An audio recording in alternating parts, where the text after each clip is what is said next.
Rule को अगर हम समझ लें तो ये तो हर घर में हम आउटलायर्स पैदा कर सकते हैं कि हम माँ बाप को ये सिखा दें कि भाई बच्चे तो मुख्तलिफ टाइप के होंगे आपके घर में, मगर हमने बच्चों की तरबियत अपने टाइप के मुताबिक नहीं करनी, बच्चों की तरबियत उनकी टाइप के मुताबिक करनी है और ये सीखने वाला काम है। तो हम हर घर में एक हैप्पी, हेल्दी और कामयाब बच्चे पैदा कर सकते हैं, डेवलप कर सकते हैं। एक और खुशखबरी माँ बाप के लिए ये है कि जैसे आप कोई भी पौधा उगाएं तो उसको अगर आप एक ऑप्टिमल एनवायरनमेंट दे दें जो उसको चाहिए, बच्चा बोलता है। बचपन में बच्चा अपने रोने से बात करता है, रोना is a way of communication, या हंसना। अब मेरा बेटा भी ISFP है, मैं आपको बताऊं, फसी उसका नाम। From the first day of his life वो हंस रहा है माशाल्लाह, ही स्माइल एवरी मोमेंट। उसने समझे, मैंने उसको देखेंगे आपको हंसी आए, वो खुद भी हंसता है, आपको भी हंसा देगा। तो अब हम एक चीज तो फौरन समझ आ गई कि ये एक तो E है और F है ना। F लोग बाहर की तरफ और वो स्माइल। T, एक मेरी बेटी T है, वो शी इज वेरी ऑब्जर्वेंट, हंसती है, she smile, but when a situation arises, जब हंसने का मौका होगा तो हंसेगी, हर वक्त नहीं। तो शी इज़ वेरी लॉजिकल, है ना, वो ISTP है।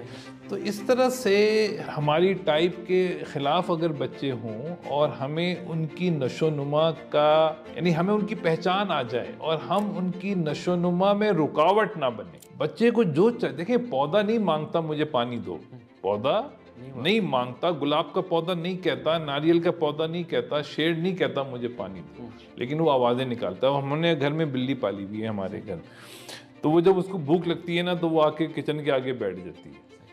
ऐसा जो उसको खाना खिलाता है उसको देखती है तो वो मैं शुरू कर देती है। वो उसका एक कम्युनिकेटिंग स्टाइल है कि भाई मुझे खाने को दो। तो इसी तरह से बच्चे अपने क्राई से, अपने हंसने से, अपनी आवाज़ों से अपनी बात कम्युनिकेट करना शुरू कर देते हैं। बाद में वो बड़े होके करते हैं। अच्छा सर, वो हमने समझना है। बिल्कुल ठीक है सर। एक बात यहाँ पे बहुत अहम है, वो ये है कि जब पेरेंट्स अपने बच्चों की तरबियत करने की कोशिश कर रहे होते हैं तो कहीं ना कहीं उनके लिए ये प्रॉब्लम होती है कि जब नेचर डिफरेंस एक आ जाता है और एक पर्सनैलिटी टाइप का फ़र्क आ जाता है, तो चूंकि वो बड़े भी होते हैं और वो अथॉरिटेटिव भी होते हैं, तो उनके लिए मैनेज करना कि वो अपने आप को ऐसा बनाएं कि उसकी नेचर के मुताबिक मैनेज करें, ये एक चैलेंज आ जाता है। ख़ास तौर पे अगर हम अपने इस खित्ते की बात करें तो यहाँ पे ज़रा ज़्यादा है, बाहर थोड़ा सा चेंजेस हैं मामलात, वहाँ पे वो थोड़ा इजी गोइंग है। तो इसको आप कैसे देखते हैं, इस पे आप क्या कहेंगे? देखिए, जैसे मैंने अभी पिछले सवाल के जवाब में आपको बताया कि बच्चा जो है वो इतना ज़बरदस्त मखलूक है अल्लाह की कि वो कहता है अब्बा मुझे ये चाहिए। सही। वो मांगता है अपने पेरेंट्स से कि अब्बा मुझे ये दें, मुझे ये करना है। हमारा काम ये है कि हम उसकी सुने, हम अंडरस्टैंडिंग एटीट्यूड रखें, हम उसकी बातें, उसकी बोली समझ सकें। सही। ये हमने अपने अंदर सलाहियत रखनी है कि हम बच्चे के क्लूज़ को पहचान सकें कि बच्चा क्या चाह रहा है। सबसे बड़ा प्रॉब्लम जो आता है ना यहाँ पे, वो पेरेंटिंग में वो यही आता है कि हम अपने अंदाज से बच्चे को डेवलप करना चाह रहे होते हैं। सही। जो हमारा स्टाइल है, ज़ाहिर है पेरेंट्स भी तो 16 तरह के, तो वो अपने अंदाज से बच्चे को डेवलप करना चाह रहे होते हैं। तो उसमें बच्चे की जो अपनी ऑप्टिमल डेवलपमेंट है वो कॉम्प्रोमाइज़ हो जाती है। सही। कभी कभी जहाँ मैच कर गई वहाँ तो सुभान अल्लाह हो जाता है, और जहाँ थोड़ा सा मैच नहीं की, अब तो इसका हल क्या है? हम बच्चे को तो नहीं कह सकते कि भाई मैं तेरी पिटाई करूंगा लेकिन तूने नाराज नहीं होना। हम बच्चे को तो नहीं कह सकते, लेकिन हमें अपने अंदर सब्र लाना है, हमें अपने अंदर बर्दाश्त लानी है, और हमने सीखना है कि अगर हमारा बच्चा हमारे जैसा है तो बहुत अच्छा है, हमें आसानी है उसको डेवलप करने में। अगर हमारा बच्चा हमारे जैसा नहीं है तो हमने बच्चे को अपने जैसा नहीं लेके चलना, बच्चे के लिए क्या बेहतर है वो हमने करना है। अब फर्ज करें माँ बाप TJ टाइप के हैं, आप माशरे में देखें TJ लोग मेल पॉपुलेशन में काफ़ी आपको नजर आएंगे, और ये they are very productive and popular in business setting. वो बड़े एडमिनिस्ट्रेटिव मैनेजमेंट के लोग होते हैं, दे डू वेरी वेल। अच्छा, मैनेजमेंट में कंट्रोल चाहिए होता है ना।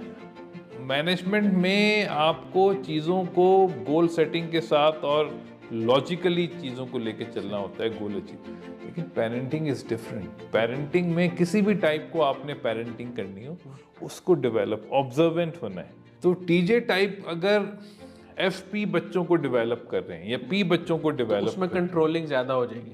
हो जाती है भाई। आप सिर्फ जाके स्टोरीज पता करें, जो बच्चे पागल खाने में हैं, जो औरतें पागल खाने में हैं, जो बच्चे पागल खाने में हैं, उनकी पेरेंटिंग चेक करें। मेरी जो अब तक की ऑब्जर्वेशन है वो अपोजिट टाइप की उनको, यानी आपने पनपने का मौका नहीं दिया, बच्चे को पनपने का, डेवलप होने का मौका नहीं मिला।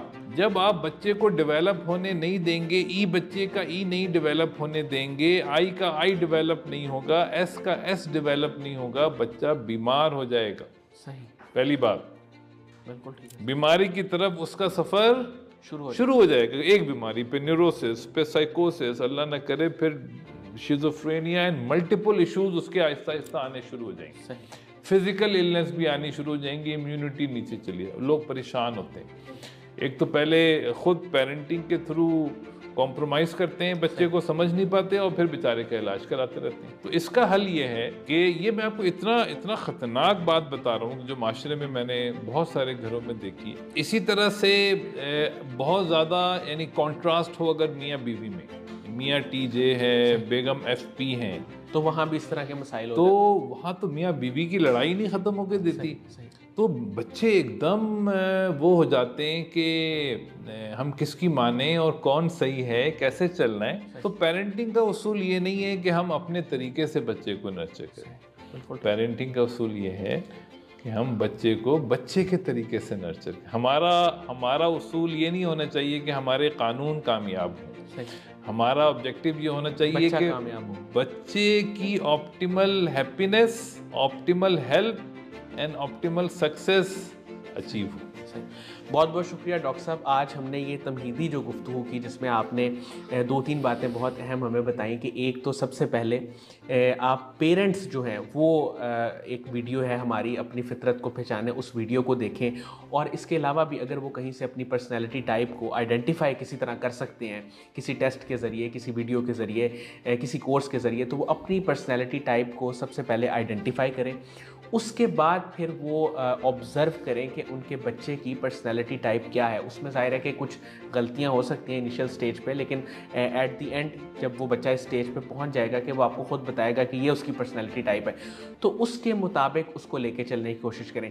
अगली वीडियो में हम बात करेंगे स्पेसिफ़िकली कि जो पर्सनैलिटी टाइप्स हैं, जो 16 पर्सनैलिटी टाइप्स हैं, फॉर एग्जांपल ISFP, ENFJ, तो अगर एक एक पर्सनैलिटी टाइप को हम डिस्कस करके बात करेंगे कि इनको डेवलप करने के लिए क्या माहौल चाहिए, इनकी डेवलपमेंट किस तरह हो सकती है। तो तब तक के लिए इजाज़त दीजिए, इंशाल्लाह दोबारा हाज़िर होंगे इसी सीरीज़ के साथ। अल्लाह हाफ़िज़।